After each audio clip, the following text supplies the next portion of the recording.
Hello and welcome back. We are reading chapter 11 of the book of Genesis in the Holy Bible.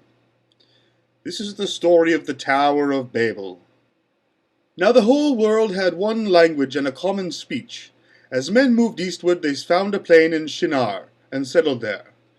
They said to each other, "Come, let's make bricks and bake them thoroughly." They used brick instead of stone and tar for mortar.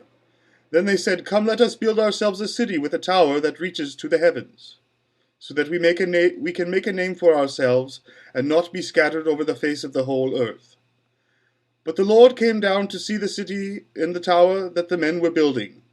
And the Lord said, "If as one people speaking the same language they have begun to do this, then nothing they plan to do will become impossible for them.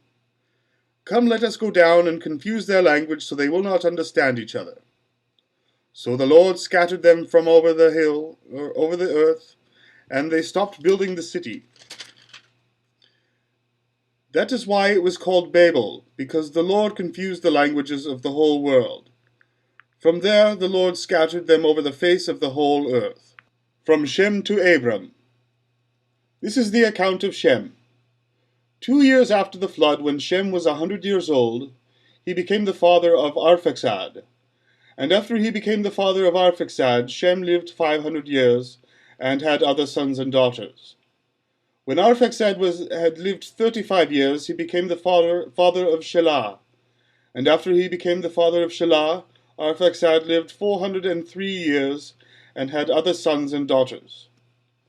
When Shelah had lived 30 years, he became the father of Eber.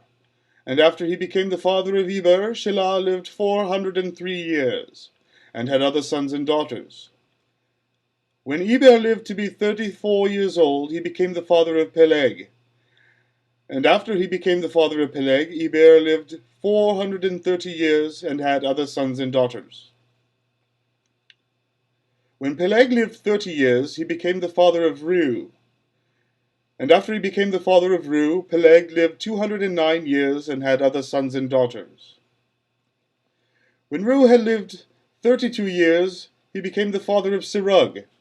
And after he became the father of Serug, Reu lived 207 years, and had other sons and daughters. When Serug had lived 30 years, he had become the father of Nahor. And after he became the father of Nahor, Serug lived 200 years, and had other sons and daughters.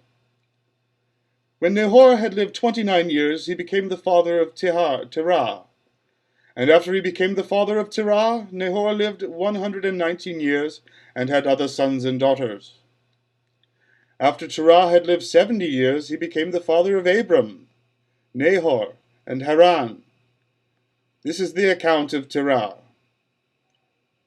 Terah became the father of Abram, Nahor, Haran, and Haran became the father of Lot.